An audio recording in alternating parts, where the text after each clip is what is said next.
Okay, so I've seen people hack chickens to death, but if you just go by the joints, it's actually very easy to carve it and carve it neatly and leave nothing left on the bone afterwards. So I always start with the thigh and the leg, cut it as close to the body as I can, and find the joint down here and cut it off from there. Okay?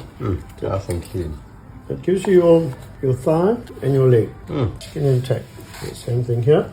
Basically shave it away from the bone and then cut it at that joint again and cut it at your leg joint. Pretty easy. Okay, the wings, same thing. Just get that joint and cut off the carcass if you can find it. There we go. So the wing comes off in one piece with a little bit of breast, and the same on this side. Straight through. Now on the breast, I remove all the skin, some of which is going to go into my stomach and some which is going to go onto the plate for anybody who wants. Okay, and you'll see this central skeletal bone with a gristle here. I cut down one side of that. It's easy, it separates quite easily. And then I'll just peel it off once again off the carcass till I end up with a fillet. And I'll do the same thing on the other side.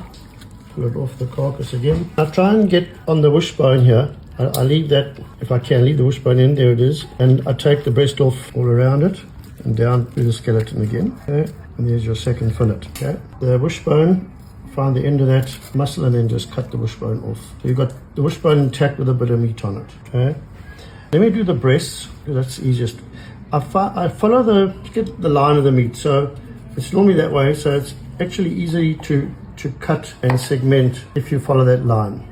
If you don't and you cut contrary to it, the breast all breaks up. Now there's one whole fillet.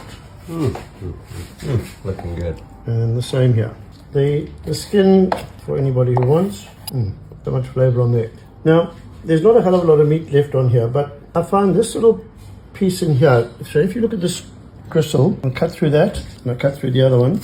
And in between, there's a little membrane that holds them together. Now, this looks like there's nothing left, but if you take this off, there's a beautiful piece of soft meat there on that bone. For me, one of the nicest pieces of meat on the chicken. And do the same on the other side. Okay, so you've got these two little wings, which are really, really tasty. That's lovely, soft, moist meat. This one's parson's nose or bum is a little bit burnt, but also a nice piece of meat to just nibble on. Okay, now there's not a lot of meat left here. It's pretty much bone, but on the underside we've got some lovely skin. And if you're the carver, the little wings in here, also the nicest meat on the chicken. Not wings. Oysters. Okay, those never ever see a dish or the table.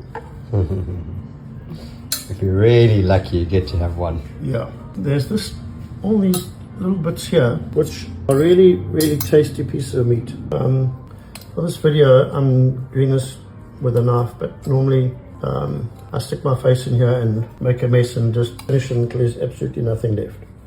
But as you'll see, the carving process is simple. And there's actually not a hell of a lot left on the carcass. There are not too many dogs who would be happy with this, but I've literally got all the meat off of it. So it's simple and it's easy and it's neat. And you use every piece, and for people who don't like the thighs or want the wings or the breast, it's all separated nicely. So it's easy to dish up, it's easy to serve. So yeah, it's quite simple, and yet a lot of people hack it to death. Let's look at the finished product. It's good enough to eat. Thanks, Nev. I'll drink to that. Cheers.